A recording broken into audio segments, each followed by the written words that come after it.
ఇప్పటి వరకు నేను ఈ 1 year నేను ప్రాజెక్ట్ స్టార్ట్ చేసింది ఈ project November 10th, third project launch అయిపోతుంది. Within year 2 project successful గా కంప్లీట్ చేసుకుంటూ వచ్చాను. కంకోల్ ఇట్ సెల్ఫ్ ఏంటంటే మీకు డే 1 చూసినట్టు ఇది మినీ ఊటీ లాగా కన్సిడర్ చేస్తారు. ఇప్పుడు ఎక్కడ చూసినా లొకేషన్ చాలా బ్రీజ్ ఉంటుంది. మోర్ ఎవర్ థింగ్ ఏంటంటే అండి, మనకి ముంబై హైవేలో రీజన్ రోడ్ బిలో సంగారెడ్డి తీసుకోవచ్చు, మన ఇస్నాపూర్ తీసుకోవచ్చు, రుద్రారం తీసుకోవచ్చు, అప్ టు సంగారెడ్డి వరకు మీకు ఆల్రెడీ హౌసింగ్ వచ్చేసింది. విల్లా ప్రాజెక్ట్స్ కాదు, అపార్ట్మెంట్స్ వచ్చాయి. నెక్స్ట్ మన సంగారెడ్డిలో వచ్చినా కూడా కాస్టింగ్ వచ్చేసరికి 35,000 to 50,000 వరకు కాస్టింగ్ వేరియేషన్ ఉంది. ఆఫ్టర్ దట్ మళ్ళీ మనం రీజనల్ రింగ్ రోడ్కి వచ్చేస్తాం. Regional ring road and then Sadashivpet చూసినా 25,000 to 30,000 అనేది మినిమం రేంజింగ్ ఉంది. ఆఫ్టర్ దెన్ అగైన్ మన జహీరాబాద్ వెళ్ళినా Zaheerabad itself mandal and already నియోజకవర్గం కావడం వల్ల అక్కడకు మీకు ప్రైజింగ్ వచ్చేసరికి 25,000 మినిమం ఉంది. సో కస్టమర్కి ఏదైనా మన ఫ్రెండ్లీ బడ్జెట్ ఇవ్వగలం అంటే కంకోల్ నందుకే చూస్ చేసుకోవడం జరిగింది. రైట్, ఎన్నాళ్ళలో అప్రిసియేషన్ ఉంటుందని అనుకుంటున్నాను. కస్టమర్కి ఒక 20% అప్రిషియేషన్ తోని ఈ ప్రాజెక్ట్ అనేది నేను ఇస్తున్నాను. వాళ్ళు స్ట్రైట్ ఇప్పుడు 20% ఆల్రెడీ అప్రిషియేషన్ ఉన్నారు కస్టమర్.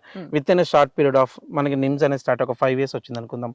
5 years లో వచ్చిన వాళ్ళు యావరేజ్ గా 20,000 ప్లస్ ఎక్స్పెక్ట్ చేయొచ్చు మినిమం. సో డబుల్ డెఫినెట్ గా 100% ఎక్స్పెక్ట్ చేయొచ్చు. It's already proven. It's in Hyderabad.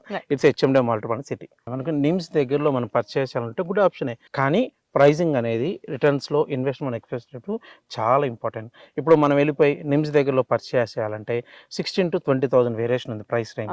16,000 to 20,000 బడ్జెట్లో ఇన్వెస్ట్ చేయడం మంచిదా, 10,000 వేరియేషన్ ఇన్వెస్ట్ చేయడం మంచిదా అంటే నేను రికమెండ్ చేస్తాను 10,000 రికమెండ్ చేయడం బెటర్ అంటాను.